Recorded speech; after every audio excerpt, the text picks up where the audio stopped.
Welcome, everybody.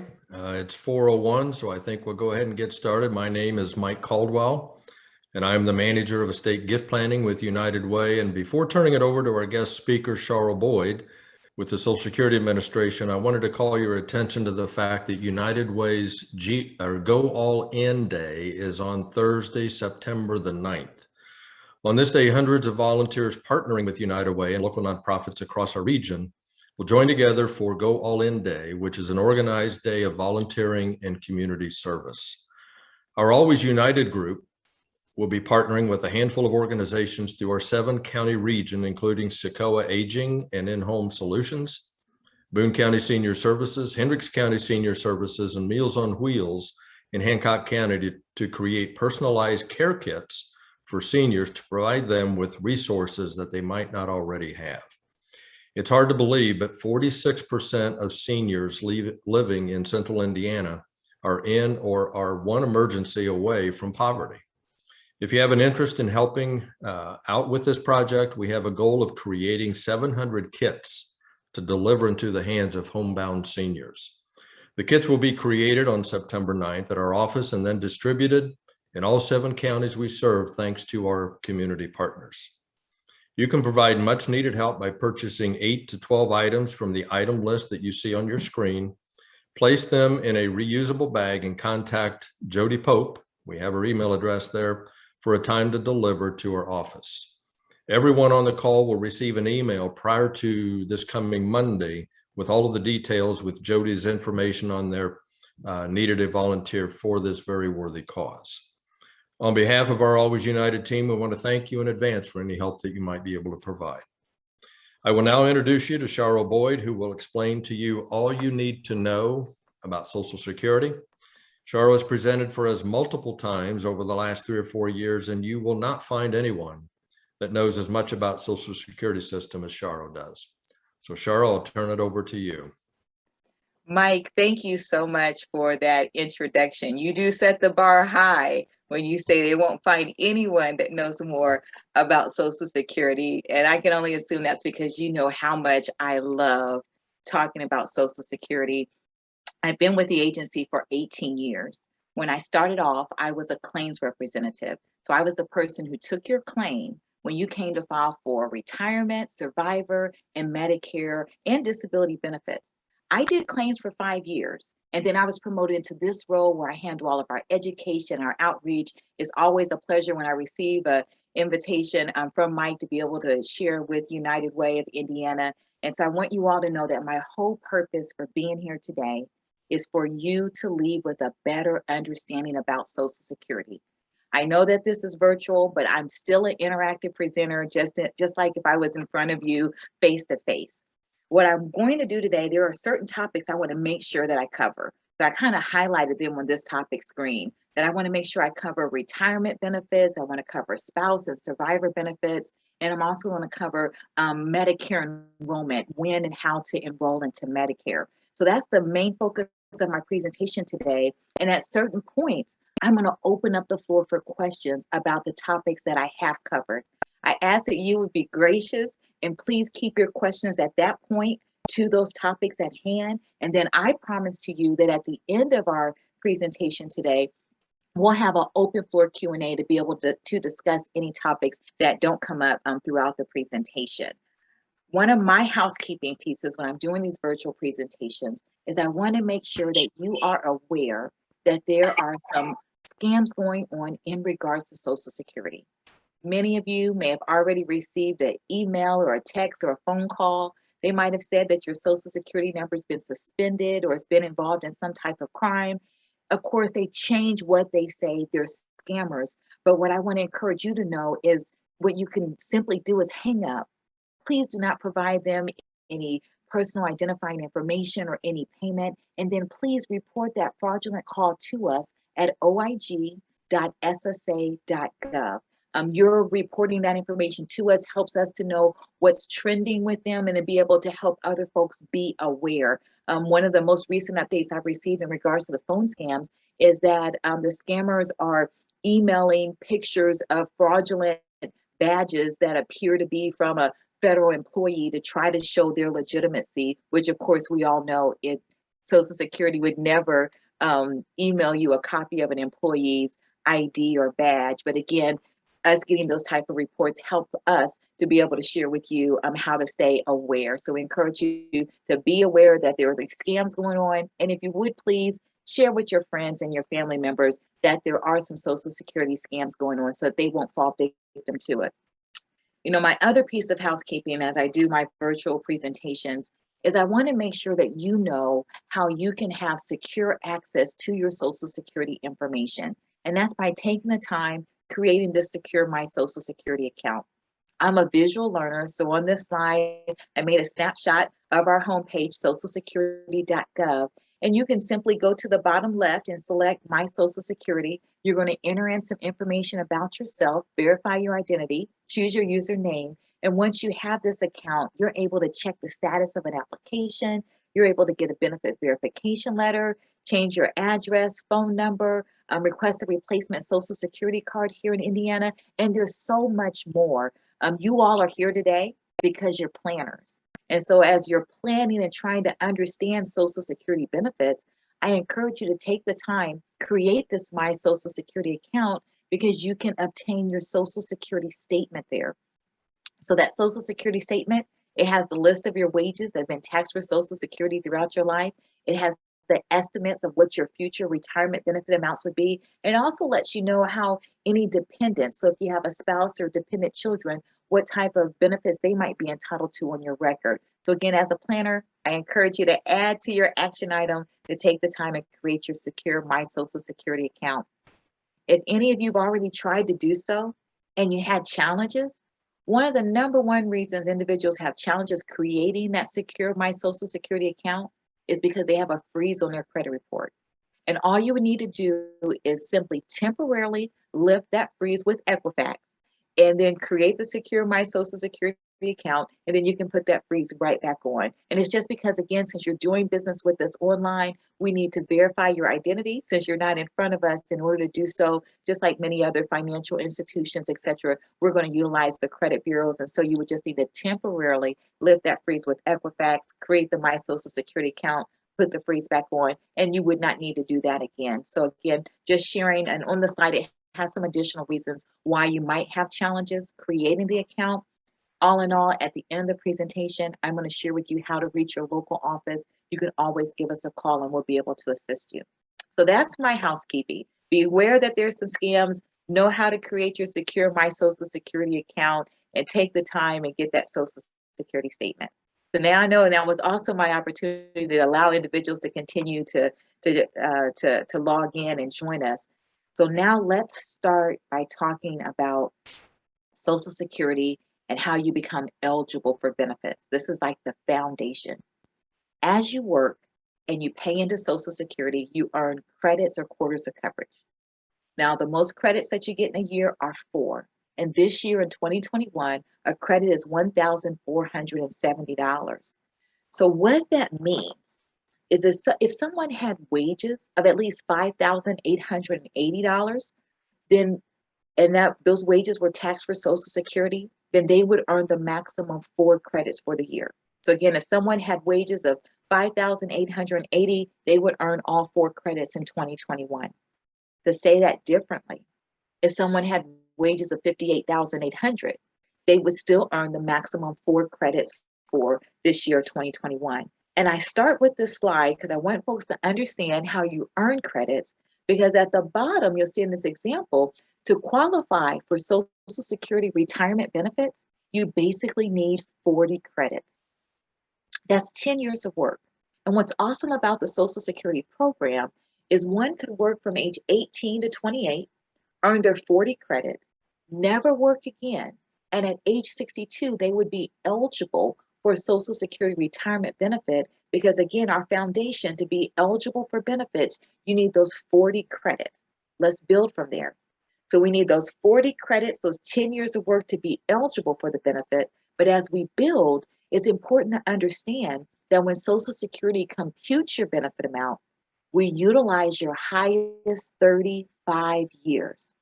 So there's a big myth that we might use your last 5 or your last 3. That's sometimes how your employer might calculate things if you're fortunate enough to have a pension. With Social Security, we are utilizing your highest 35 years of wages. And when I say highest, we're cherry picking them. So it's not chronological, but we cherry pick the highest 35 years, we plug it into a formula. In the formula, the average American Social Security benefit at their full retirement age is roughly about a 40% replacement rate of what the average high 35 years are. But in that formula, we don't just take it by 40%, but again, we're running it through a formula. But for me to keep things at a high level overview right now, again, you need the 10 years of work, which is the 40 credits to be eligible for the benefit. But when we compute the benefit amount, we're looking at your highest 35 years, we're putting it into a formula, and the average American Social Security benefit at their full retirement age is roughly about a 40% replacement of those wages. Let's keep building. Your age, when you start receiving that benefit, is going to permanently affect how much of it you receive. So the earliest starting point for your Social Security retirement benefit is age 62. And that hasn't changed. 62 has always been the earliest starting point. And when you started at 62, we're saying you're starting it early, so you're reducing it for each month you get it before your full retirement age. So our middle bullet on this slide, it explains that if a person waited until full retirement age to start receiving their benefit, then they would get their full benefit amount. And then our bottom bullet explains that if you choose to delay receiving your benefit, so you don't start it early, you don't start at full retirement age, but you delay receiving it, your benefit's going to increase for each month you choose to delay. And we'll give you that increase all the way up to age 70. After age 70, there's no advantage to delay receiving your benefit. And your benefit, so it's not going to increase anymore after age 70, and it doesn't start automatically at age 70. It's just understanding that your age, whenever you do start it, permanently affects how much of it you receive. So I'm a visual learner. On this slide, I've shared with you, one, if you'll find the year you were born. Next to it, you see your full retirement age with Social Security. If you waited till full retirement age to start your Social Security retirement benefit, then you would get your full benefit amount. If you start your benefit anytime before your full retirement age, it's permanently reduced for each month that you receive it early, and the earliest you can start that benefit is at age 62. You also have the option, in addition to starting that benefit early or starting that benefit at full retirement age, you have the option to choose to delay it. And again, when you delay it, it increases for each month you delay, and that increase goes all the way up to age 70. So I kind of plotted the two extremes, starting at the earliest point or delaying it all the way to 70 on the slide here. But if you're like me, these general percentages are okay, but you most likely want to know, what are your numbers? You know, what is your number at 62 compared to if you delayed all the way for me to 67, or if I delayed, continue to delay to the 70, or what if I wanted to know what my amount would be at 62 in 6 months, or whatever the variable is. I want to empower you and make sure that you're aware of the Social Security Retirement Estimator. With this estimator, it's a fabulous interactive tool where you're able to put in different future scenarios, such as your age, and future scenarios such as your wages. And based off of those scenarios, it lets you know what your estimated Social Security benefit amount would be. Prior to the presentation, I had the pleasure of talking with Mike, and I shared with him that I desire to retire at age 57. Now, my full retirement age with Social Security is 67. So one of the options that I ran when I utilized the retirement estimator is I put, what would my benefit amount be if I stopped work at 57? So I'm going to have zeros going forward, but I'm not going to start benefits till 67. I wanted that estimate to be able to help me plan. And so I know you all are here today because you are planners. And so I hope that you will utilize this retirement estimator and put in future scenarios so that you can be able to have ideals and estimates of how that would affect your Social Security benefit. If you take the time and create the My Social Security account, then the retirement estimator is going to be there in your account. If you don't create the My Social Security account, I'll just go backwards, then you're able to get to the estimator through ssa.gov/benefits/retirement/estimator. The next point that I want to explain is I want to talk about wages. And after I explain all the details with wages, I'm going to open up the floor for questions about age and about wages. So let's talk. When I say wages, I think it's important to start off with the definition. When Social Security says we're looking at your wages, we are talking about what you're working and earning. So that's W-2 and self-employment. And then to be more clear, we're just looking at your wages if you're receiving Social Security benefits before your full retirement age. So to say that differently, let's start at the bottom of our chart. Once you reach your full retirement age, there's no limit on your wages. Before the pandemic, I was out in the community doing face-to-face outreach. Individuals would come up to my booth and say, hey, at my full retirement age, I'm going to keep on working and I'm going to start my Social Security benefit. And they would smile and they'll say that they were getting the best of both worlds. And so you have that option. Again, once you reach full retirement age, we're no longer looking at your wages. So you can continue working and start receiving your Social Security benefit, because with Social Security, we are no longer looking at your wages. Now, at the end of our presentation, we're going to talk about health savings accounts. And so we'll talk about Medicare and how that will affect it then. But again, right now, let's kind of keep things more simple. So we're just talking about Social Security benefits. When you reach full retirement age, you're unlimited in your wages. And some extra points of clarity. You reach your full retirement age the first day of the month. My birthday is April 16th. I do not have to wait until the 16th of April to reach my full retirement age. I reach it April 1st. So again, as I'm wanting you to understand your Social Security benefits, you reach your full retirement age the first day of the month, and beginning that first day of that month, you are unlimited in your wages. Let's keep building. Middle part of our chart. It says the year that you reach your full retirement age. And if these are your numbers for 2021, the wage limit is pretty substantial. So if this year, 2021, was the year you were reaching your full retirement age, your wage limit is $50,520. These are gross wages, and it's from January 1st till the end of the month before your full retirement age. So that's really particular to you.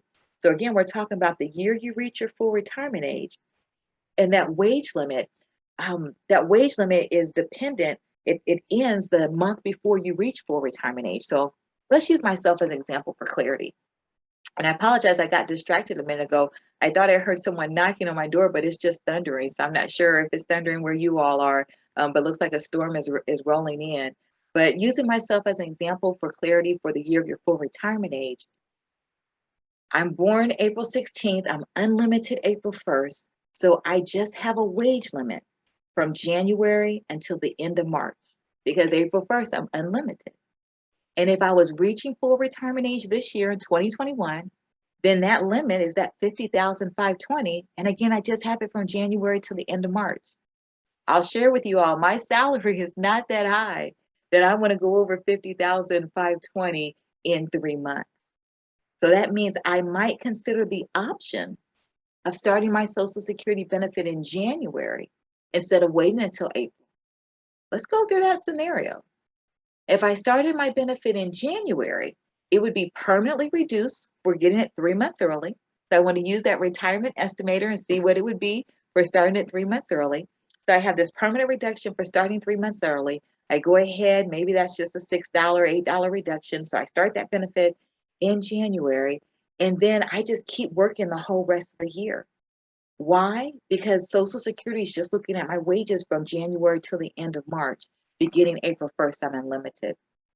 My eldest sister, she's born December 25th.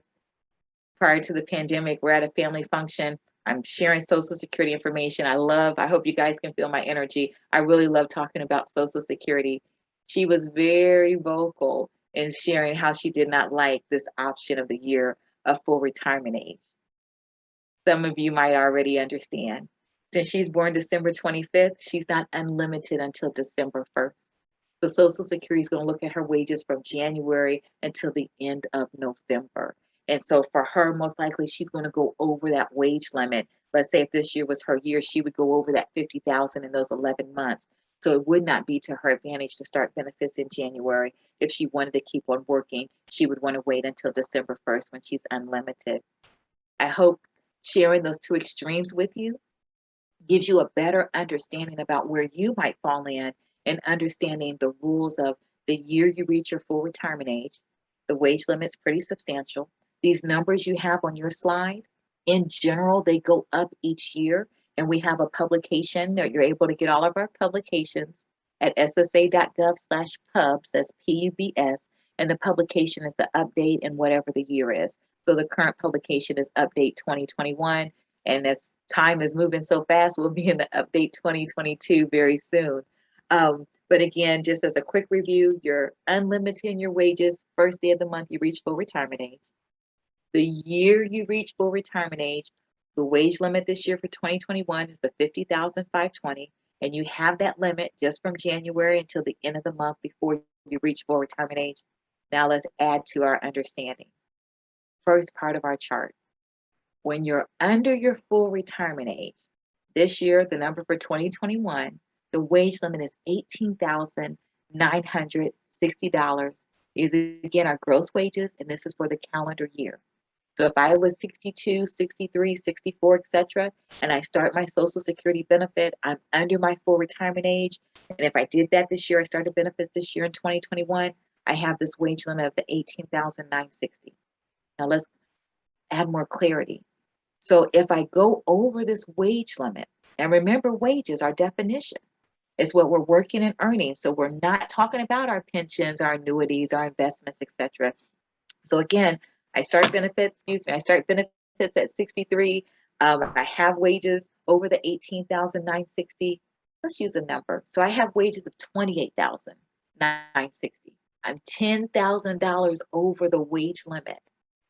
Over to the right of our slide, it explains that if you're over the limit, Social Security is going to withhold $1 for each $2 that you went over. So in our example, I have 28,960 in gross wages. I'm 10,000 over the limit. I'm not going to be penalized for that whole 10,000. Social Security is just going to withhold 5,000 of my benefit because they're looking at half of that 10. Just to be a little more clear, let's say if my benefit amount was $1,000 a month, that means that Social Security would withhold my first 5 payments in order to recoup that $5,000.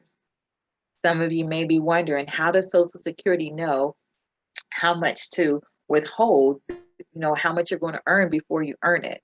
And the answer is when you do your application for benefits, we ask you, do you plan to continue to work? And if so, what do you estimate those wages to be? And then based off of that, we plug that into the formula and we're able to do the withholding.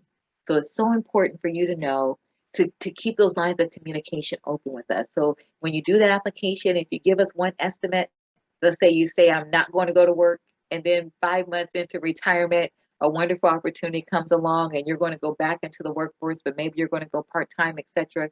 All you need to do is to give us a call and let us know, give us the estimate of those wages. We'll be able to put that information in and advise you based off of what you provided. So again, understanding wages, unlimited first day of the month, you reach full retirement age. The year you reach full retirement age, a much higher limit, and you have that wage limit from January until the end of the month before you reach full retirement age. And then what I just shared with you was our yearly wage limit when you're under full retirement age, the 18,960 gross wages. Now let's continue to add that number, the 18,960. That's your yearly wage limit. In addition to that yearly limit, we automatically give you a monthly wage limit, but this monthly wage limit is only the first year that you start receiving benefits. Why would we do that? I'm glad you asked. The reason why we give you this monthly wage limit, again, automatically the first year you start receiving benefits, is because we want to not penalize you for the wages you earned before you started receiving benefits. And I think this is so important to understand because I've heard myths of individuals saying that they've already earned too much in a year to start benefits, so they're waiting until the next year, and that's not the case. And so how I can explain that better is just through an example. Let's say Let's say I retire the end of June. I start my Social Security for the 1st of July. And from January through June, I've done 30,000 in gross wages. That 30,000 in gross wages is over this 18,960 limit. However, it is not going to stop me from receiving my Social Security benefits because, again, what's going to happen automatically, because this is the first year I'm receiving benefits, in addition to that yearly limit, the 18,960 for this year, in addition to that limit, they're going to automatically give me the monthly wage limit. Sidebar, the monthly limit is just the yearly divided by 12. So they automatically give me this monthly limit, and how it's applied is Social Security is going to say, let's say in my example, Cheryl, beginning the month of July, when you're entitled to benefits, your wages, what you're working and earning, need to be under the 1,580 gross per month. So if I had stopped working and my wages beginning July on are under the 1,580 gross per month, then I would be able to receive all of my Social Security benefits through the rest of the year. Again, the 30,000 that I had earned in my scenario from January to June would not affect the benefits that I would be due July on because of the special monthly rule. If we continue to build from that scenario, when we get to the next calendar year, I'm just going to have the yearly wage limit. So the 18,960 or whatever that increase might be for the following year, I would just have that yearly limit. Again, you only get this monthly option the very first year you start receiving benefits. If I've overwhelmed you with all the rules with wages, let me share with you a very simple calculator. With this earnings test calculator, you're able to plug in just some basic data. You're able to plug in your date of birth, your estimated wages, your monthly Social Security benefit, your estimate of your monthly Social Security benefit, and it asks you at the bottom if this is the first year you're receiving benefits, so it knows whether or not to give you that option of that special monthly rule. So again, if all the rules and details that I just explained about wages gets complicated, very simple calculator here. You don't need to enter in your name or your Social Security number. Again, you're just entering in the basic data that you see here. Very, very helpful. I also just want to share that when we're talking about wages, some of you may have questions about, if you get any bonuses or commission or just that accrued leave payment when you retire, and how does Social Security count it? And so what I want to share, let's go back to this example I had where I said I worked from January to June, retired the end of June, started Social Security in July. Let's say my employer gets my accrued leave payment to me in August. And when they get that payment to me in August, let's say I had a lot of leave. So let's say it's about $8,000. When I receive that payment for $8,000 in August, it's wages. It's tax for Social Security, it's wages. But it's not going to cause me to go over the monthly wage limit because this publication right here explains Social Security is not going to count that special payment when I receive it. Social Security is going to count it for when I earned it. So in my scenario, they're going to count it to when I last worked in June. So therefore, it would not cause me to go over the monthly wage limit. I think that's important to know just off of the basics. It's also important to know because this is opposite than the way the IRS would count it. So again, I have listed the URL here where you're able to obtain that publication from our website.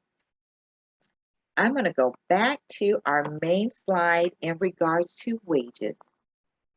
There's a few more details that I can explain in regards to wages, but I want to go ahead and open up the floor for questions. So you're able to put questions that you would have about age or questions that you would have about wages in the chat, and I'll be able to read those questions. Just for your privacy, let me see if it allows you just to send it to me. You're able to send it just to me. So you can go to your tab where it says to everyone and change that just to me to Cheryl Boyd, and therefore that question will just come to me. Or if you don't mind for others to see your question, you can send it to everyone.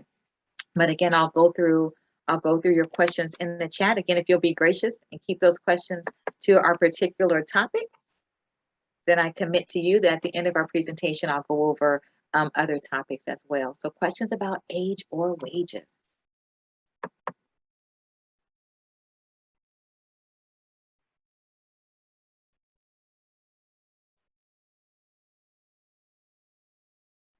Absolutely. The first question that came in is, could I clarify the note at the bottom of the page? Absolutely. Thank you so much for asking. So, at the bottom of the page, the note is explaining that if you continue, so let's use the scenario to where you start your benefits early. So, let's say you start your benefits at 62 and you have wages over the limit. So, we withhold some of your payments because you have wages over the limit. What the note at the bottom of the slide is explaining is that when you reach your full retirement age, Social Security will automatically recompute your benefit to give you credit for those payments that you did not receive. At the beginning of the presentation, I shared that if you start your benefits early, your benefit is reduced for each month you receive it early. So that's the reduction factor. And so, you know me, you guys, we've been together for, I don't know what, maybe about a half an hour now. So I love scenarios. I think it helps make a complex topic more understandable.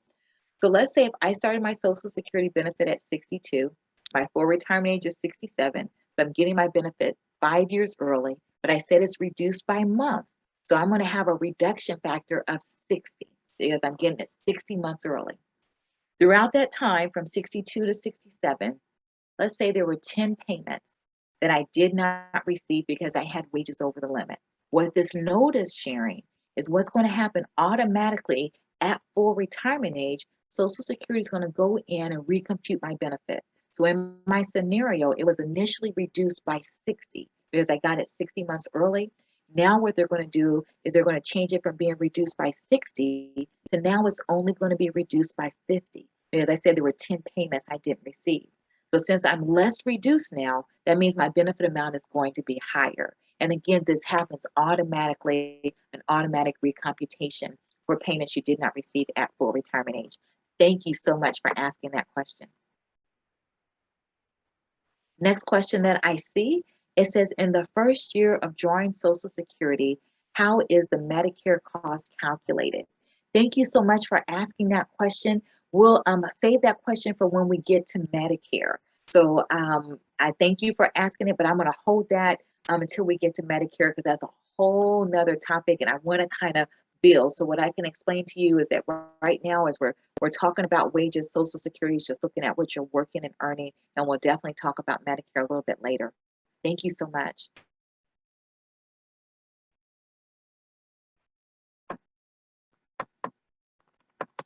A question that came in beforehand is they wanted to know if you continue to work.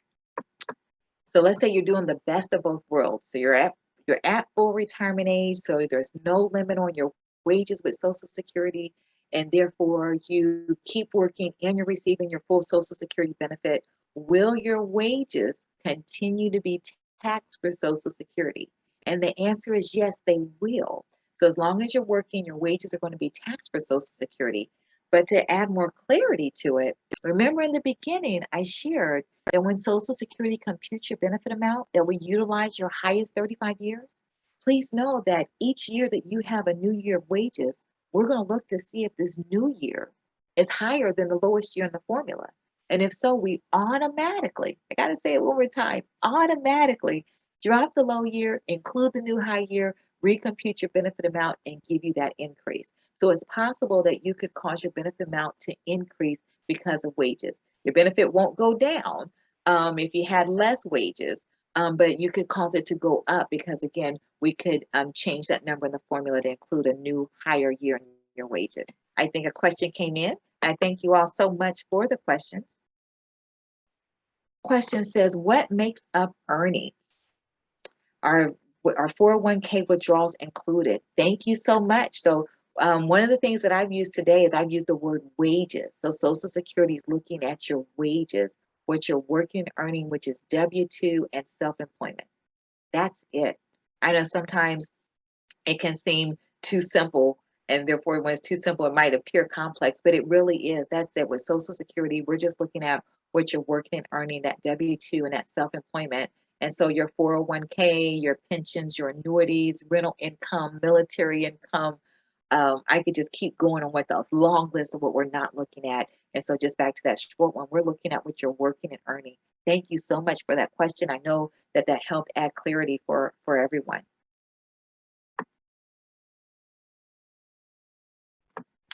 Another question that sometimes comes up here, and our next topic is going to be spouse benefits. But when it comes to wages, sometimes individuals want to know if a spouse is working, will their wages affect um, their benefit? And so the best way I can use, the best thing I can do is do a scenario. So let's say if I was married and my spouse is working and I'm retired, I'm starting my Social Security benefits and I'm getting Social Security benefits on my own record. Him continuing to work and having wages will not affect my Social Security benefit. The Social Security benefit that I'm getting on my record is based off of my wages. So if I worked, it would affect my benefit, but his wages are not going to affect my benefit. Later on, this isn't in our core topics, but it's listed for extra topics as I have a slide on taxes. And so his wages would affect if I have to pay taxes on my Social Security benefit, but again, it would not affect my benefit that I'm receiving on my own record. Now, the reason why I added that clarity about benefits on my own record, I see someone has their hand raised, and because of the amount of folks that we have on, if you could please type your question in, that'll help me to better manage it. I really appreciate it. But the different scenario would be if I was receiving benefits on his record, then him working and his wages would affect that, just like it would affect me receiving on his record, just like it would affect him receiving on his own record. Awesome, awesome. I really appreciate the questions.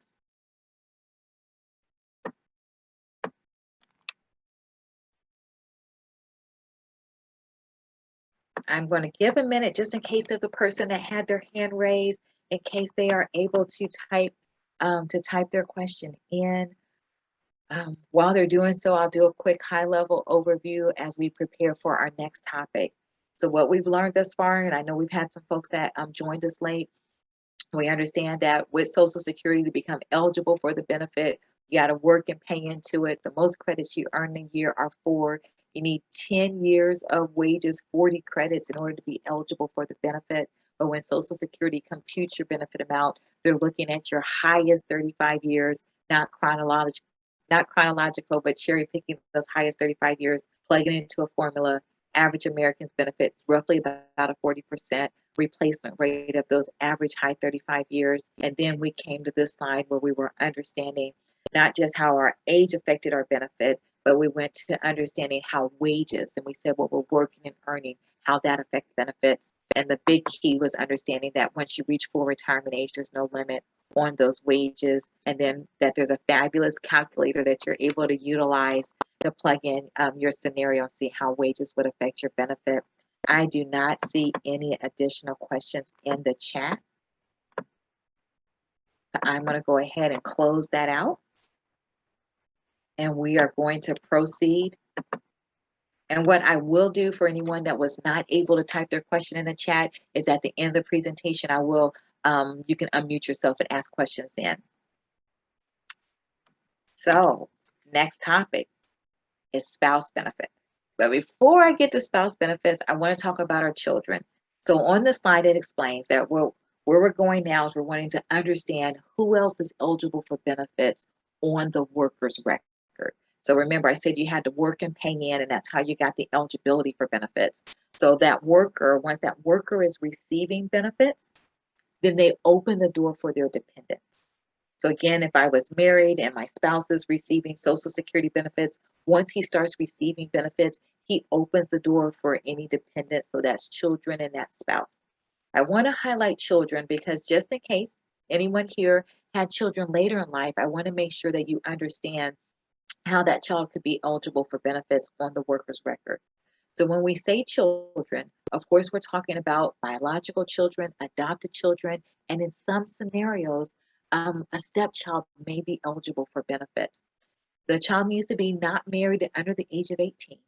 We can pay a child past age 18 if they're still a full-time student in high school. In that scenario, we can pay them up to age 19 or when they graduate from high school, whichever comes first. We are also able to pay children who are not married and have been determined disabled before age 22 by Social Security.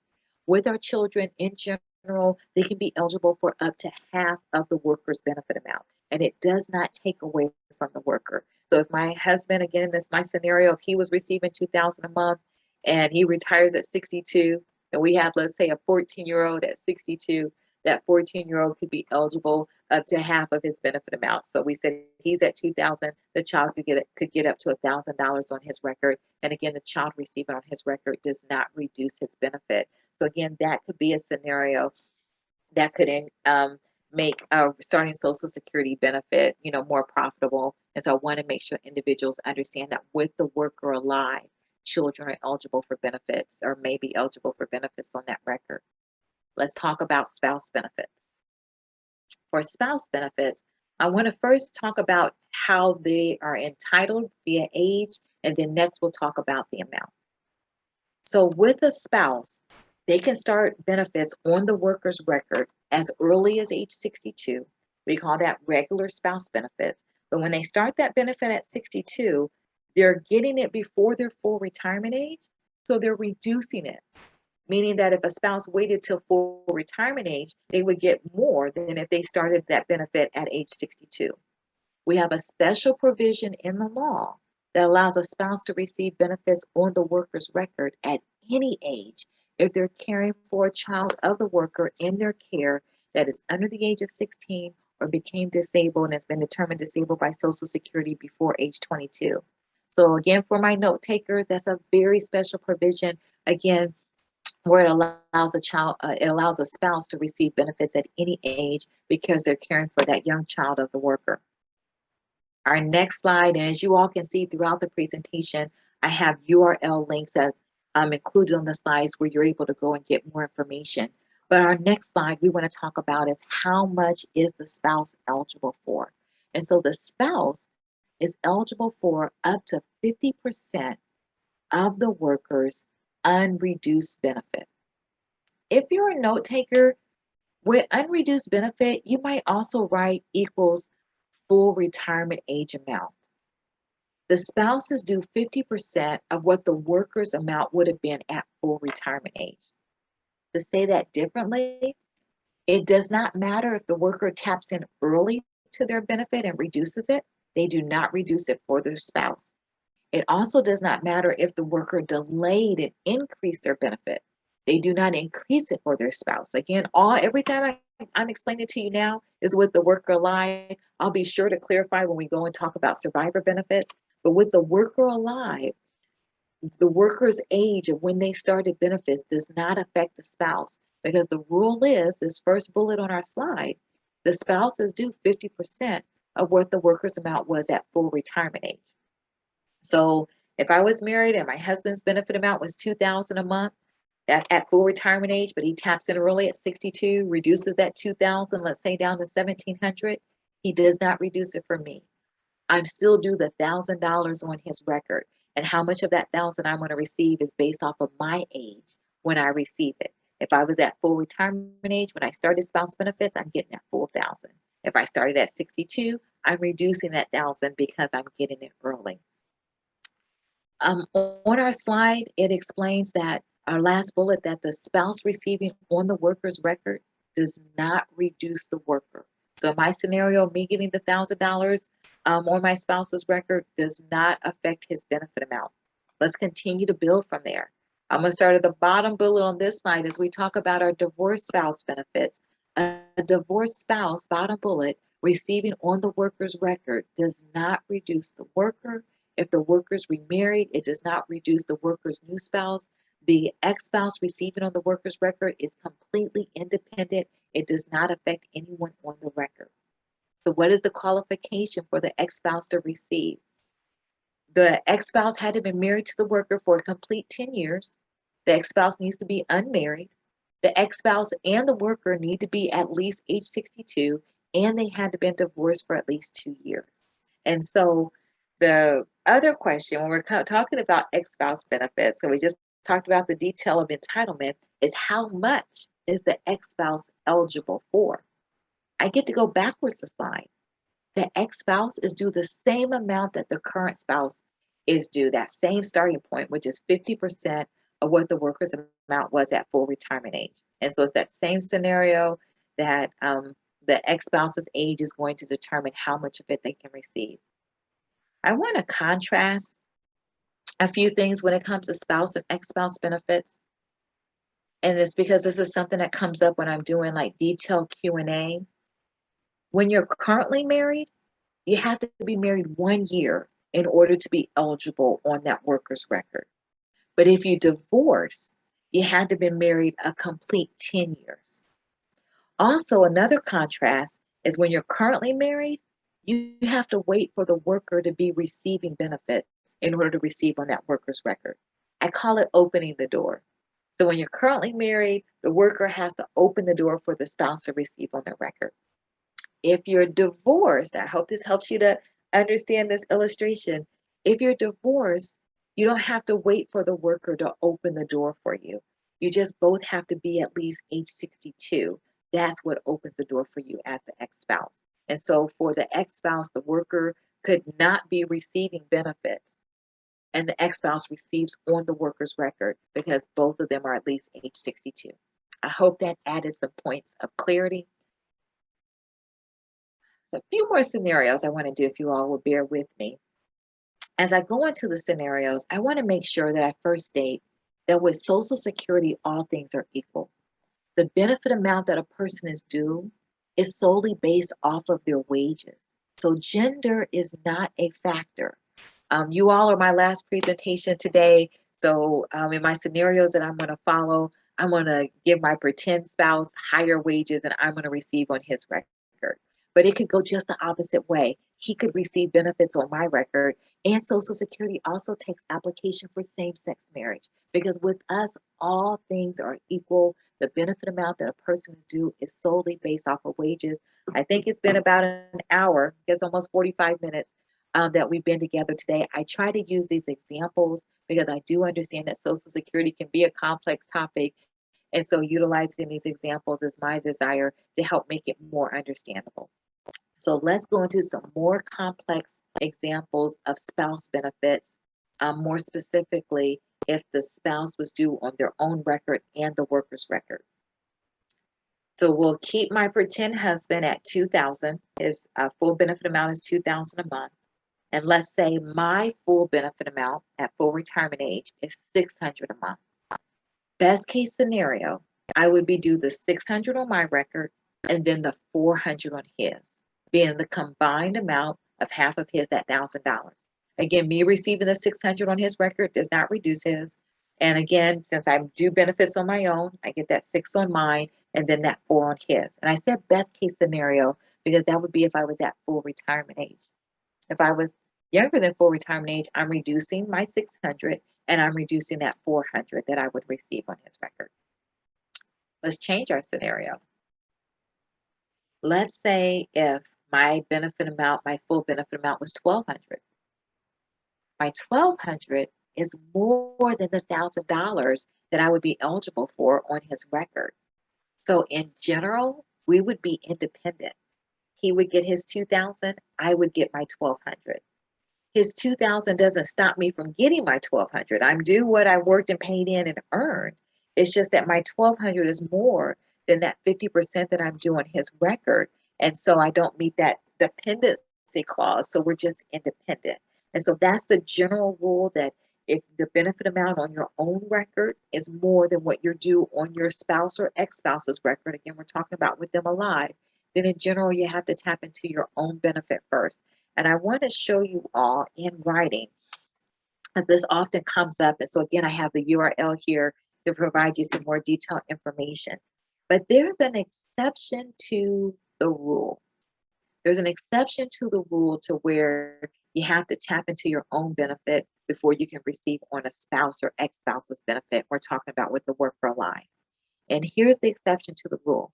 If you were born before January 2nd, 1954, and you are at your full retirement age or later, then you could choose to receive spouse or ex-spouse benefits on the worker's record without tapping into your own benefit.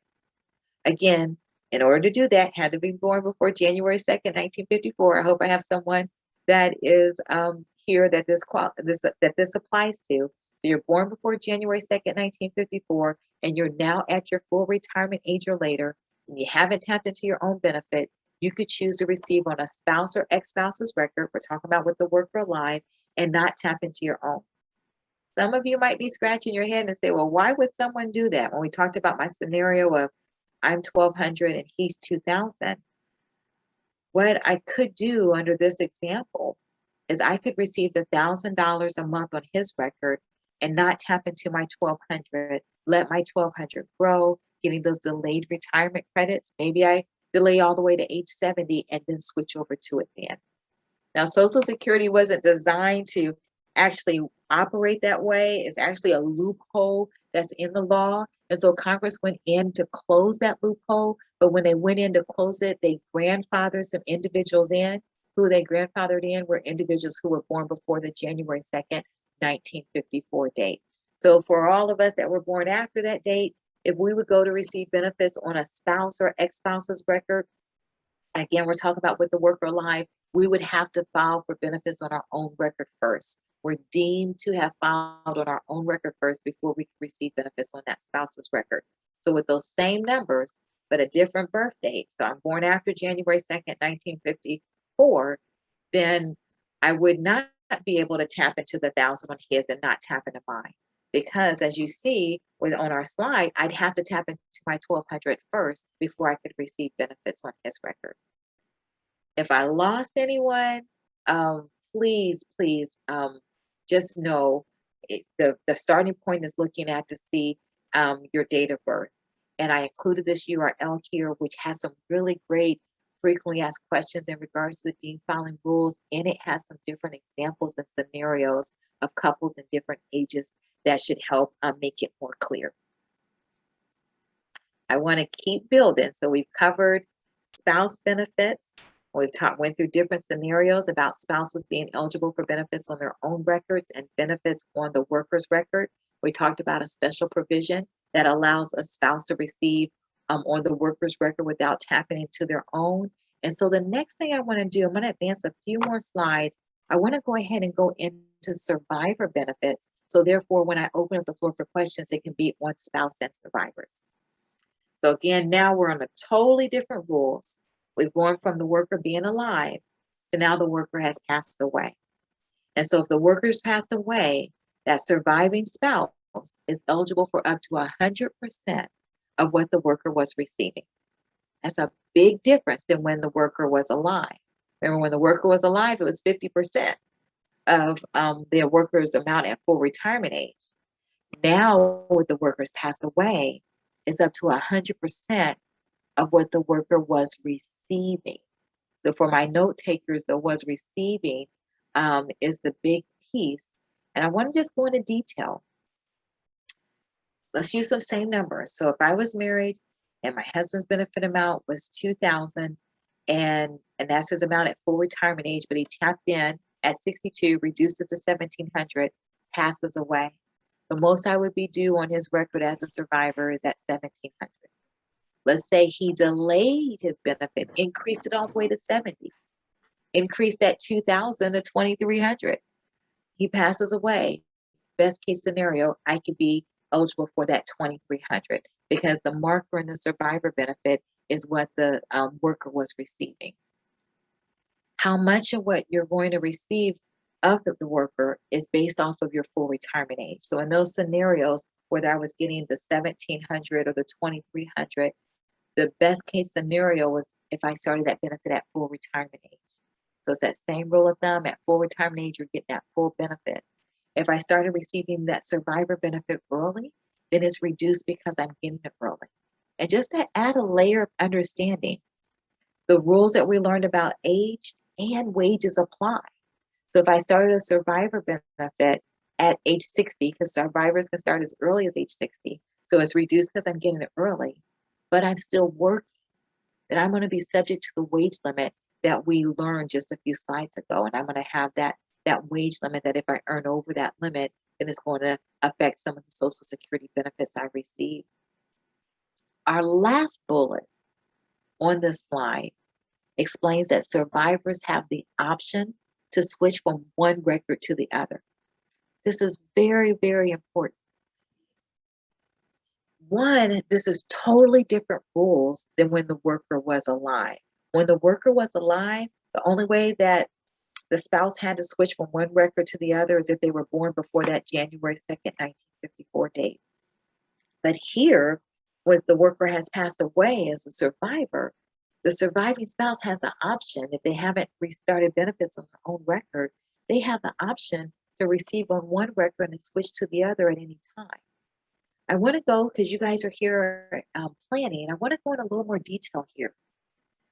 What I want to explain is, first, the most that you can receive on the survivor's record is the amount that you would get at full retirement age.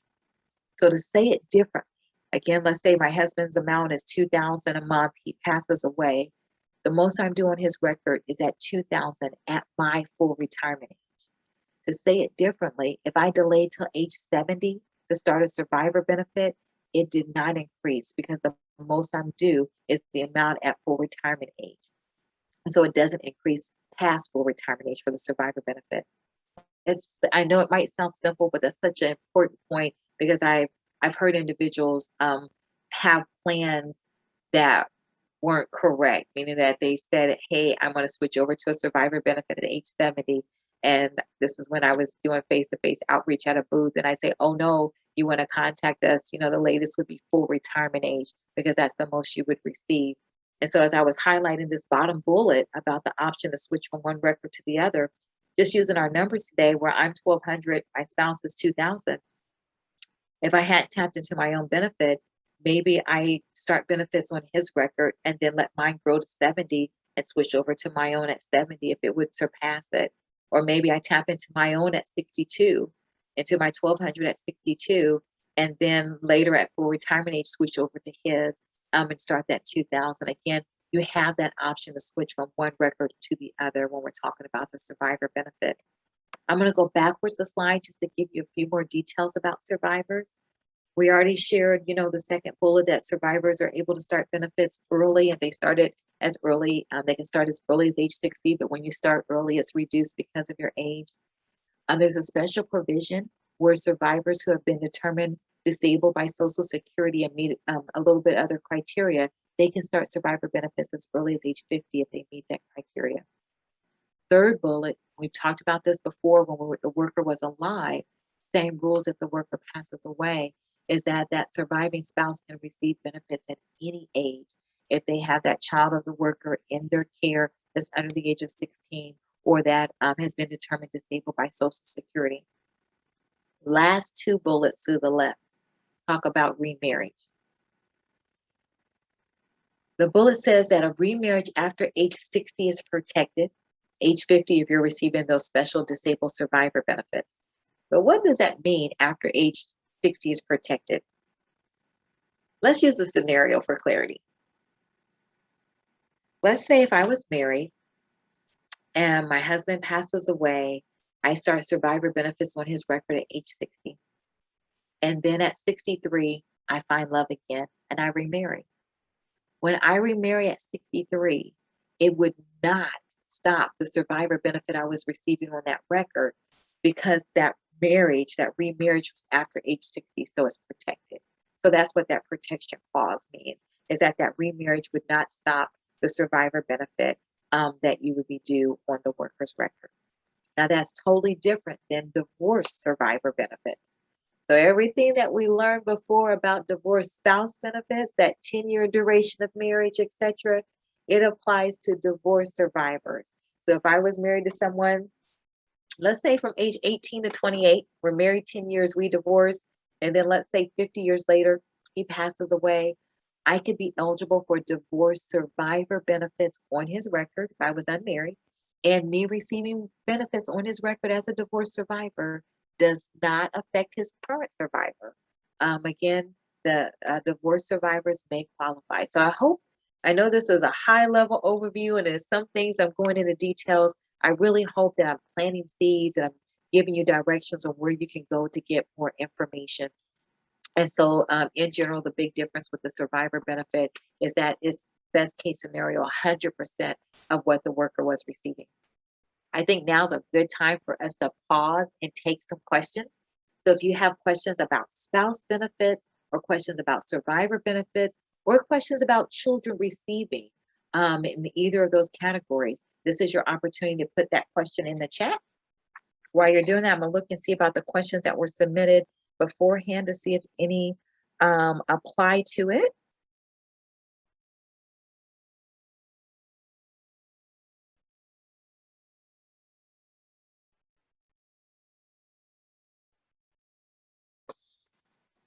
Let's see if anything comes in the chat, and if not, I will read a few questions. So I'll start off with a question while you guys are typing in the chat. Question says, my husband took Social Security at age 62 with a reduced amount because he had already stopped working. And we have a minor son who started collecting Social Security with my husband. My Social Security payment will be significantly larger than my husband, greater than 2 times. When I retire and I start to collect my Social Security in a few years, would my husband be eligible for an increase in his monthly payment based on the spouse benefit? First of all, excellent question. Thank you so much for asking it. And the answer is that we are not going to look at your husband's amount that he's receiving, because you said he got his benefit early at 62, he got a reduced benefit. We're not looking at his reduced benefit. We are looking at his amount at full retirement age. And so if half of your amount at full retirement age is more than, so if half of yours at full retirement age is more than his at full retirement age, then yes, he would be due that increase. And so just to use our numbers that we used before, we put me at 600. So let's say he tapped into his 600 early and reduced it down to 400. And then you come along and you retire and you're that 2,000 number. Remember, half of your 2,000 is 1,000, but we're not going to give him 600 on your record because he's receiving 400. We actually see his full retirement amount. So we see him at 600. Sorry for the flipping of the numbers. So since we're looking at his full amount at 600, best case scenario, he would be due that $400 on your record. And that would be if he's at full retirement age when you open the door. Hope that clarifies. If not, please send in a question in the chat. Looks like some questions have come in. It says, if my husband was receiving Social Security disability and is now age 66, will he be able to draw on my Social Security when I start receiving benefits? Thank you so much for that question. And the answer is it's the same answer that we're going to look when you're getting disability benefits. The amount you get with disability is the amount you would have gotten at full retirement age. So if your amount, if half of your amount at full retirement age is more than what he was receiving, then he could get that increase on your record again when you open that door and start receiving. Excellent questions. Excellent, excellent.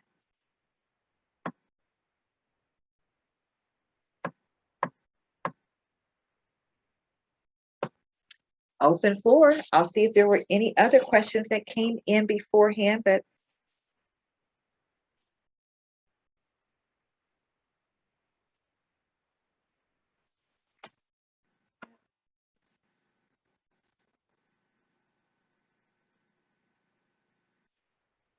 that's all the spouse questions that I see here. I know we're late in the day, but I appreciate you all's interaction. I want to make sure that I meet your needs. So if you have questions on spouse, survivors, or even children in that manner, this is your opportunity to put that question in the chat.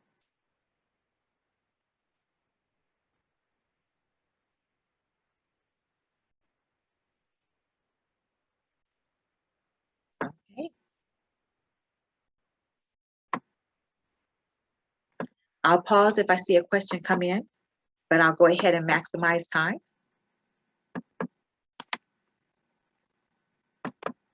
And so let me go back. So the next slide I just want to briefly highlight is about disability benefits. I know we had a question that came up, said, what if a spouse is getting disability? And I shared that if you're getting disability benefits in general, the amount that you're receiving is what you would have received at full retirement age. And so since we're here in a planning session, if you're planning to work all the way to, let's say, full retirement age 67, and at 62, disability, you become disabled, and so you go ahead and retire. I want you to know when you do your application with Social Security for retirement benefits, we're going to ask you in that application automatically if you're disabled. And if you say yes, then we'll ask you and we'll add a disability application And if you're approved disability benefits, then you would get that higher benefit. So just comparing that scenario at 62, remember you're reducing your benefit because you're getting it early compared if you were approved the disability benefit, you're getting, best case scenario, that unreduced benefit. Also in our slide, it explains that if a person gets disability benefits, their spouse is eligible and their children are eligible on their record, just like we explained with the retirement program. A quick slide that I have here is about taxation of Social Security benefits. And so this is definitely an IRS lane. This is IRS information, but I wanted to cover it in regards to Social Security.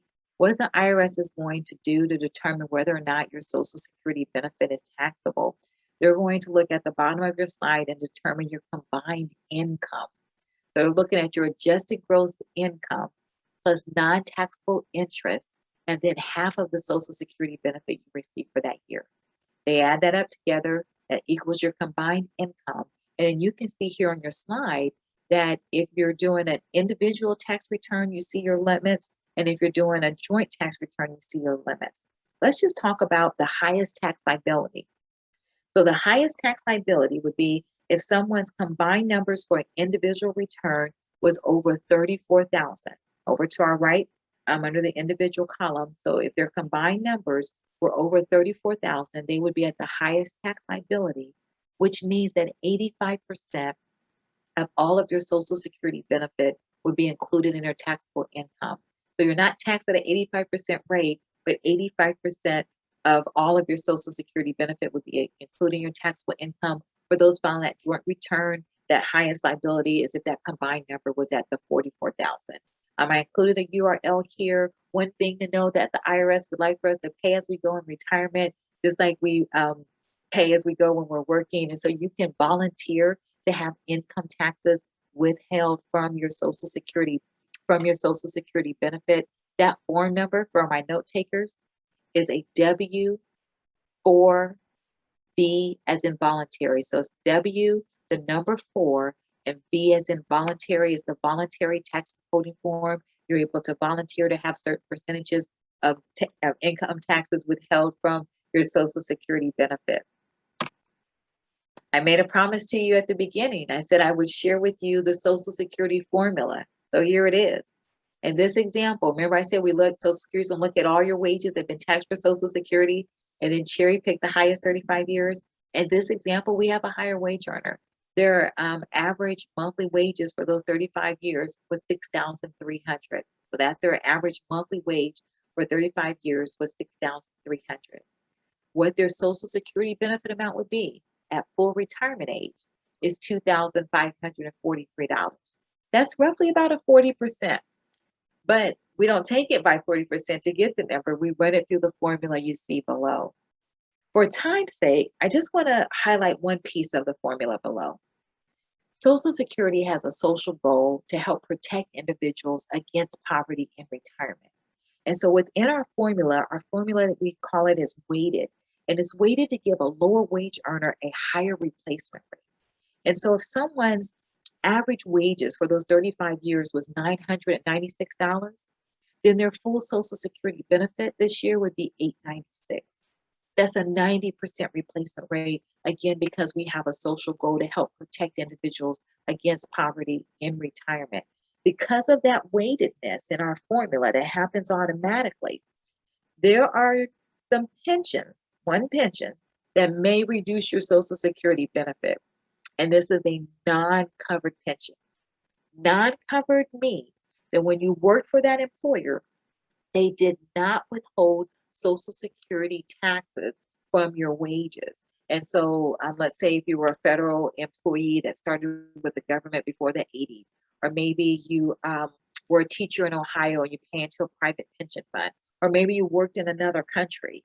But basically what Social Security is looking at to see if when you work for that employer, if you did not pay into Social Security when you work for that employer and you're getting a pension from that employer, then that pension is what we call a non-covered pension.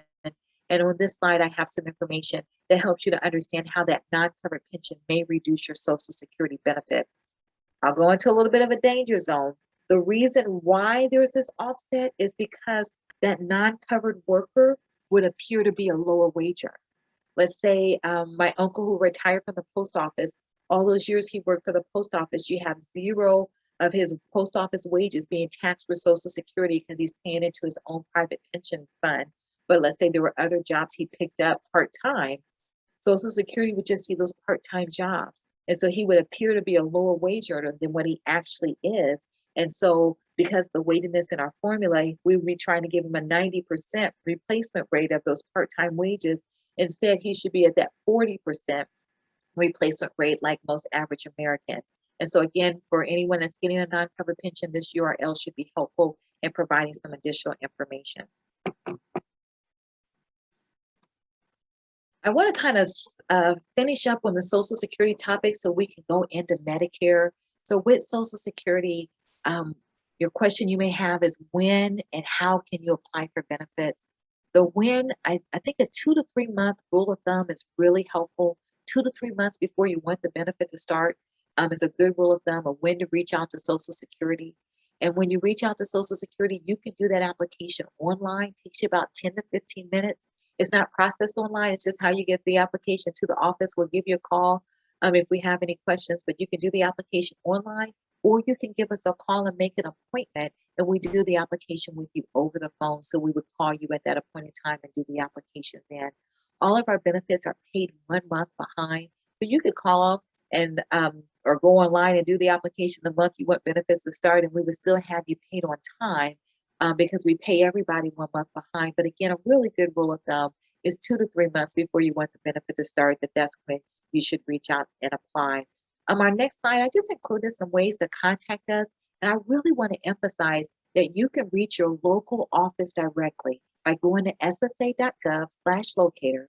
Scroll down to the bottom, type in your zip code. You'll get the contact information for your direct local office. And therefore, you can call them and make that appointment to apply for benefits. I also have listed here our toll-free number as well. I'm a visual learner. Here's a snapshot of our website, socialsecurity.gov. You can see some of the information that we talked about today. Bottom left, that My Social Security account, the retirement estimator a little bit over, and then you can see the frequently asked questions, which is one of my favorites. You could click on the retirement tab or the online services to be able to get to links to be able to apply for benefits. Just a lot of great information. So again, some action items I encouraged you to have was to take the time, create that My Social Security account, use the retirement estimator, and while you're there, you're on our website. So maybe you want to check out some of our frequently asked questions to be able to assist you in your planning. I want to spend the last portion of our time today by providing a high-level overview about Medicare. In real life, I have a double master's, which I'm really proud of, worked really hard to obtain. Career-wise, I've been with the agency for 18 years. I think I qualify for an honorary doctorate in Social Security. For Medicare, Medicare is its own program, and Social Security's role with Medicare is rather small because we just help you to enroll in Medicare. So that's where my expertise lies with Medicare, is enrollment into Medicare. And so I will, in my presentation, show you where you can go and get more information about Medicare, because some of the questions that were submitted beforehand was about Medicare Advantage plans, savings plans, which that's outside of my area of expertise, but I'll show you where you can go to get that. So let's do Medicare. With Medicare, again, high level overview. You're eligible for Medicare at age 65. It does not change like your full retirement age. 65, first day of the month you turn 65 is when you're eligible for Medicare. You can get Medicare earlier than 65 if you've been on Social Security disability benefits for 24 months, if you have a myotrophic lateral sclerosis, Lou Gehrig's disease, or if you have permanent kidney failure, you're able to get Medicare early. But let's just kind of focus in on that age 65. So with Medicare, and talking about age 65, you have enrollment periods. And this is so important because when you enroll into Medicare, is going to determine when your coverage starts. Everyone has this initial enrollment period for Medicare. It's a 7-month window. It begins 3 months before the month you turn 65, includes the month you turn 65, and then it goes 3 months past the month you turn 65. All of the communication that you get from Medicare encourages you to enroll in Medicare during that 3-month window before the month you turn 65. And that's because if I just advance to my next slide, if you enroll during that 3-month window before you turn 65, top part of this chart, your Medicare is going to begin the first day of the month that you reach 65. So there's no gap in your coverage when it comes to Medicare. I think this slide is very helpful here because sometimes individuals have sentimental dates of when they're going to retire. And so let's say if someone's sentimental date to retire was going to be at 65 and 3 months, it's important that they would have reached out to us beforehand, because if they reached out to us at 65 and 3 months to apply for their Social Security benefits, if they're enrolling in Medicare at 65 and 3 months, as you can see at the bottom of this chart, their Medicare isn't going to begin until 3 months later, because they're in that initial enrollment period. And that initial enrollment period, if I could just go backwards a slide, that initial enrollment period, it supersedes any other enrollment option. So when you're in that initial enrollment period, you're bound by those rules. Now let's keep building. Once you're out of the initial enrollment period, so now we're in that 4th month after we turn 65, then you have the option of a special enrollment period. And a special enrollment period, let's pull that up on our slide. The big key for a special enrollment period is that you were covered under a health plan based off of current work. So you're covered under a large group health plan based off of current work. You're able to enroll in Medicare later without penalty because you qualify for a special enrollment period. At the bottom of our slide, it goes into a little more detail that you're able to enroll anytime while you're covered under that group health plan based off of current work, or up to 8 months after you were no longer covered under that health plan. And again, we're talking about a large group health plan, but the big key, I got to say it a few more times, is current work. So it's not retirement or COBRA, but it's that someone is still working and you have that health insurance based off of that large group health plan. So an example could be, I retire at age 62. My spouse is still working. I'm on my spouse's large group health plan. When I reach 65, my spouse is still working. Do I need to enroll in Medicare? The answer is no. I would qualify for a special enrollment period because I'm covered under a health plan based off of current work. So in that scenario, in general, when my spouse would be talking to HR to filling out paperwork to retire, that's when I would want to be contacting Social Security to be filling out paperwork to enroll in Medicare. Basically, I'm going to want my Medicare to begin, let's say if he retired the end of June, starts Medicare July, I want to start my Medicare, July 1st. And so again, very simple process, 2 forms we're going to provide you. One form goes to HR to verify you've been covered under health insurance based off of current work. The other form, you tell us when you want that Medicare to begin. But again, that was a special enrollment period. There's no penalty there. If you did not qualify for a special enrollment period and you're outside of your initial enrollment period, then the only option you have left is a general enrollment period. It's a very small window every year, January through March. Coverage does not begin until July, and you're charged a 10% increase for each year you could have been enrolled in Medicare that you were not. And so most individuals do not like penalties or 10% increase in their premiums for each year they weren't enrolled that they could have been enrolled. And so again, most of the communication you see is encouraging you to enroll during that initial enrollment period. But I just wanted to explain all of the enrollment periods, which was your initial, your special, and your general. On here, and I know a question came in about HSAs. I have a note here, and it explains about if you're participating in a health savings account, they do not allow you to enroll and into Medicare. And so to be more clear, it says if you have an HSA, when you sign up for Medicare, you can't contribute to your HSA once that Medicare coverage begins. And if you contribute to your HSA after your Medicare coverage starts, you may have to pay a tax penalty. And if you'd like to continue contributing to that HSA, in general, you shouldn't apply for Medicare or Social Security benefits. And so what I want to pick up there and explain is that when you start your cash benefit from Social Security, you automatically enroll into Medicare. So let's use our scenario. Let me see how I'm doing on time. Still good. So let's use our scenario of the person at full retirement age. And so they're going to continue to work and start their Social Security benefit because they're at full retirement age. If that person was contributing into an HSA, they may not want to start their cash benefit because starting their cash benefit is going to trigger their Medicare. Because remember, Medicare begins at 65. So I know if you're waiting until full retirement age, then you're already past Medicare eligibility. And so when you start that cash benefit, it triggers that Medicare. Now let's go a little more detail. With Medicare, you have your Part A, your hospital insurance, and you have your Part B. Let's keep it simple there. Your Part B to see your doctors, your outpatient care. You have the option to refuse Part B to see your doctors at outpatient care, and that's because Part B comes with a cost. But you do not have an option to refuse the Part A if you're getting a cash benefit. So again, if you're getting a cash benefit, it's a package deal. The cash benefits, the monthly benefit amount, it comes with Medicare Part A.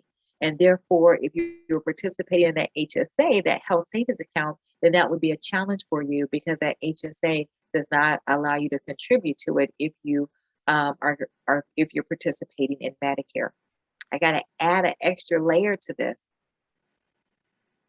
The Medicare Part A, that hospital insurance, it's free, and you've been due it since you turned 65. First day of the month, you turn 65. So if you wait till 67 to retire and to enroll into your cash benefit in Medicare, Medicare is saying to you, hey, you've been due this Part A, this free insurance, for 2 years since you were 65. The law automatically backdates the Medicare Part A, the free part, 6 months in the past. And that's always was wonderful until HSA came along a few years ago. And it's because if I'm participating in this HSA, and so I retire at 67, when they backdate that Medicare 6 months in the past, 6 months in the past, I was contributing to the HSA. And so a question came in that talked about, are you required to stop contributing to your HSA 6 months before going on to Medicare? And the answer is no, you're not required to. It's just understanding how all of this fits together. And so I think the first piece, as I'm getting ready to open up the floor for questions, the first piece in understanding how all this fits together is the conversation about Medicare and HSAs is only a concern if you are enrolling in Medicare after age 65. So to say that differently, if I'm contributing to an HSA and I retire at 62, this is not a concern to me because I'm not eligible for Medicare, so there's no backdating. This is a concern for me if I retire after age 65, because me retiring after age 65, I've been due this Medicare, and they're going to backdate that Medicare Part A up to 6 months retroactive. And so most benefits teams encourage their employees to reduce their contributions to their HSA 6 months before they're going to retire when they're past age 65, when they're contributing to an HSA. I can't tell you to do that because I'm just Social Security. So I'm just here trying to help you put the pieces together. And then I encourage you to please talk with your HSA administrator so that they can be able to explain all these details and ins and outs. Usually the open enrollment season before you turn 65, your benefits team is going to be able to lay things down, explain to you all your options. But I wanted to make sure that we included this in the presentation now. If you're TRICARE, you know what TRICARE, you don't have the option to refuse the Medicare Part B if you're still working. Those that have TRICARE for life, you have to enroll in Medicare when you're eligible. So I know my TRICARE folks know that, but I wanted to make sure I included on the slide. Here's a quick high-level overview about the different parts of Medicare. Again, I wanted to share with you all that where you can go to get the information in regards to Medicare is one directly from Medicare. So you got Medicare.gov, you have 1-800-Medicare, but also there's a state agency, which is SHIP. And when I get my training about Medicare, I get it from SHIP. They're absolutely fabulous. When my grandmother was alive and she had questions about Medicare, we did 3-way calls with SHIP to be able to understand all the slide before about understanding Part A, B, C, D, Medicare plans, Advantage plans. And so I listed SHIP's website and their toll-free number. They are absolutely fabulous. The last thing I just wanted to share when it came to Medicare is that for individuals who are higher income wage earners, that they may pay a little bit more for their Medicare. And so here I have a slide there. I know that I'm hoping you all have some questions. We have some minutes left, and I will stay on to make sure I meet all of your needs. Let's see what questions have come in. If we could first just take questions in regards to Medicare, and then we will take open floor questions on any topics not covered. Awesome. And Mike, I got your message.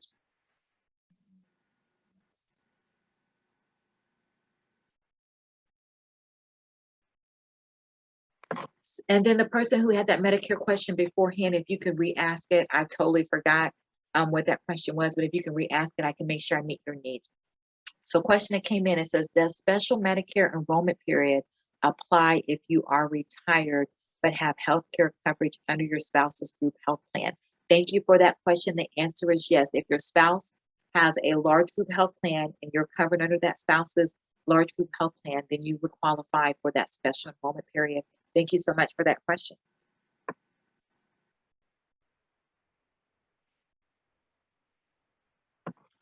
Okay, it's open floor. Any questions, any topics that you have? And as you're doing that, I'm going to try to go through my list of questions that were submitted beforehand. So for the question about the Medicare savings accounts, again, I encourage you to go to the SHIP or to Medicare directly. Let me go there.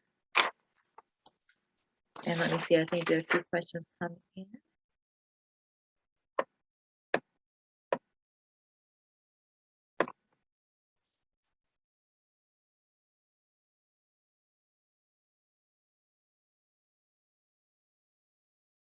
There's a question about how can you plan to stay within that 24% tax bracket? That's outside of my area of expertise. That's like a financial planner recommendation.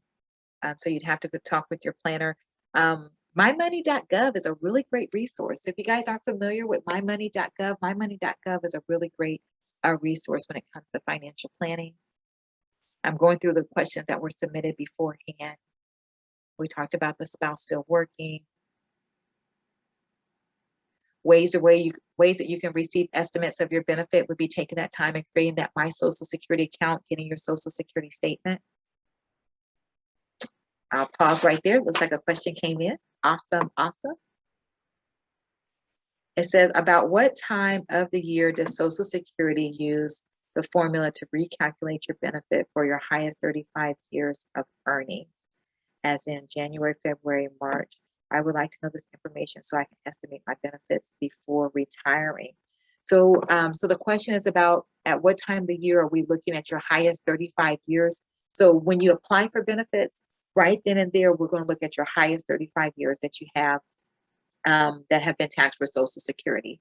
If you want, you could provide us your last pay stub for the current year for us to be able to go ahead and post that current year. So again, whenever you do apply for benefits, we're going to look and see automatically what's in the system for the highest 35 years up to date, and then you could give us your pay stub for the current year. Or what would happen is the following year, basically your employer has until April, and we know with us living through the pandemic that April deadline has been extended in the past, but in general, the employer has until their deadline to file taxes, and after that time is later when we usually get that information from that employer. And then when we receive it, we automatically do the recomp. So in your scenario where you're still working, so you started benefits at full retirement age, still working, then it's when we get those wages reported to us. And again, the employer in general has till April. So we're dealing with several months after that before that recomputation automatically happens. You can always come to us beforehand and provide that W-2 in this scenario, and we would be able to update it earlier. Or what would just happen is automatically when we get to you, we would recompute it and give you that increase going back to January of that year. Thank you so much. I hope that answered your question. I appreciate you guys asking. I think the last question that I see that was submitted was in regards to solvency. So let me talk about the future of Social Security for my young workers who are here with us today, and then I will turn things over to Mike unless I see some more questions come in. And so the question is kind of like, in general, is Social Security going to be here in the future? I could open up the floor for chat. I don't know if anyone knows what year. If you know what year Social Security was started, put it in the chat. But and I'll go ahead and give the answer. Social Security is 86 years old. So when we started back in 1935, we had about 6 workers for each beneficiary. So we took in more than we paid out, because you all understand with Social Security, the taxes that are taken in today are used to pay our beneficiaries today. And in general, we take in more than we pay out. And the best way I can kind of summarize it is that extra that we take in, that is our Social Security trust fund. For me, when I think about just managing my own finances, that's my savings account. So that's the Social Security trust fund, that extra that we take in. And what our numbers are, and you're able to go to our website, socialsecurity.gov, and just click on menu and scroll down to the bottom, and it says research information. But you're able to get information that we provide with like our trustees reports and all our actuarial data. But what our numbers are showing us is that we estimate that in the future, we're going to have roughly about 2 workers for each beneficiary. Instead, like I said, when we started, we have 6 workers for each beneficiary. And the best way, let me just try to, I know my time is short, so I apologize, is that what our latest trustees report shared with us is that we estimate that our trust fund, that extra, that savings account, would be exhausted around the year 2034, 2035. And then at that point, we would only be able to pay people out of the benefits that were taken in. So we'd be able to pay out about 79% on the dollar. One thing I'm confident about is I'm confident that, you know, the changes that need to happen, that there will be some changes that happen to Social Security before we get to 2034.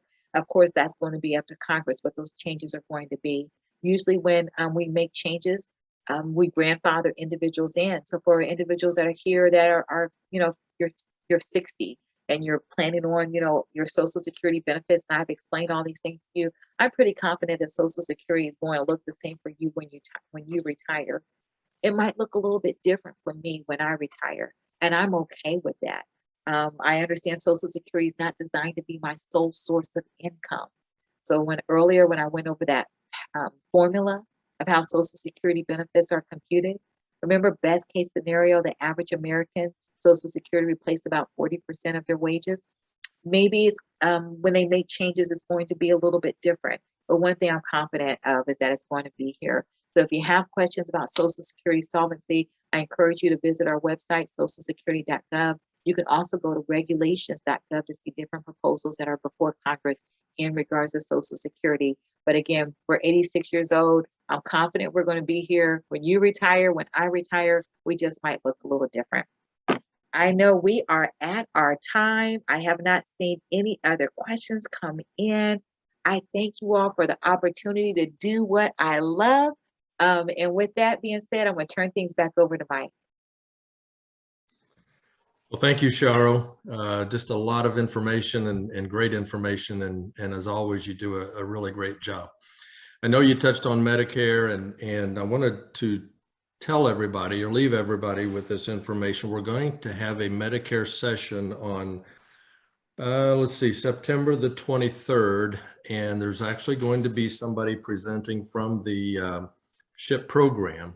So they will go into a lot of detail, and I'm sure they'll be able to answer any questions that you might have. But you'll get an invitation from us, but you might go ahead and put that on your calendar for September the 23rd, and it will be from 4 o'clock to 5:30. A recording of this session will be available. It'll probably be about 4 or 5 days, maybe sometime next week we'll have it available. So again, a lot of information. If you want to listen to it again, just let us know, and we'll be happy to get that recording out to you. And lastly, you know, if you will be receiving an email from us probably by Monday, hopefully, on the senior kits that we talked about. And if anybody would like to help us out with that, it would be greatly appreciated. So again, thanks for attending, and we'll be in touch soon. See y'all later.